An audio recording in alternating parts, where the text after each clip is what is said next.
नमस्कार दोस्तों।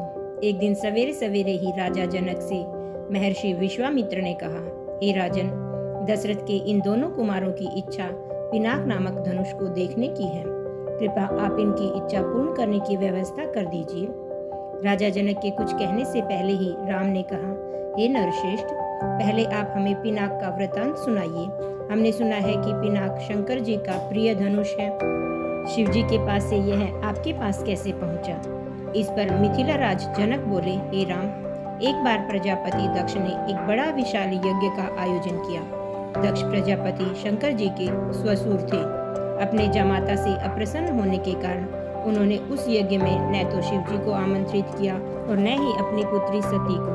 पति के समझाने की परवाह न करके सती अपने पिता के यहाँ यज्ञ में चली गई। वहाँ सती का बहुत अपमान हुआ। सती ने देखा कि देवताओं के लिए यज्ञ का जो भाग निकाला गया था उसमें शिव जी का भाग तो था ही नहीं। इससे क्रोधित होकर सती ने यज्ञ कुंड में कूदकर अपने प्राण त्याग। महादेव जी के गणों ने जो सती के साथ राजा दक्ष के वहां गए थे, लौटकर महादेव जी को सारा वृत्तांत सुनाया। सती की मृत्यु की सूचना पाकर महादेव जी बड़े क्रोधित हुए। उन्होंने राजा दक्ष की यज्ञ भूमि में जाकर उस यज्ञ को नष्ट कर डाला। फिर वे अपने धनुष पिनाक उठाकर देवताओं को मारने के लिए अग्रसर हुए, क्योंकि देवता ने इस यज्ञ का भाग महादेव जी को नहीं दिया था। महादेव जी का यह रौद्र रूप देखकर सारे देवता बहुत भयभीत हुए।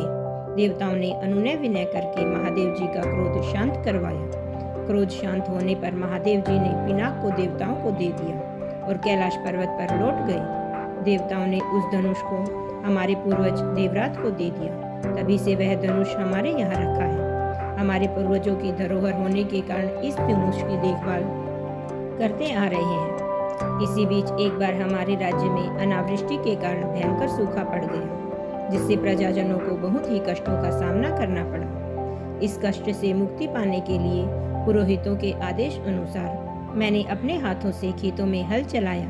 हल की भूमि को जोता तो भगवान की इच्छा से मुझे एक कन्या की प्राप्ति हुई। उसे मैं राजमहल ले आया।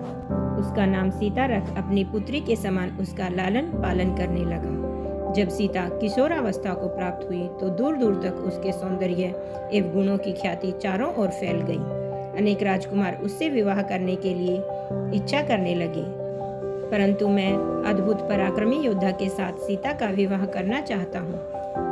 इसी इच्छा से मैंने यह प्रतिज्ञा ली कि शिव जी के धनुष पिनाक पर प्रत्यंचा चढ़ा देने वाले राजकुमारी के साथ ही सीता का विवाह होगा। मेरी प्रतिज्ञा की सूचना पाकर सहस्त्र राजकुमार और राजा महाराजा समय समय पर अपने बल की परीक्षा करने के लिए यहाँ आए, किंतु पिनाक पर प्रत्यंचा चढ़ाना तो दूर, उसे तिल भर भी सरका न सके।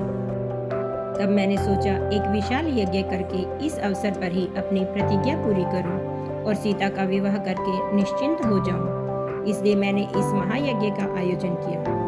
अब जो कोई भी महादेव की इस धनुष की प्रत्यंचा को चढ़ा देगा, उसी वीर पुरुष के साथ अपनी बेटी सीता का विवाह करके मैं निश्चिंत हो जाऊंगा।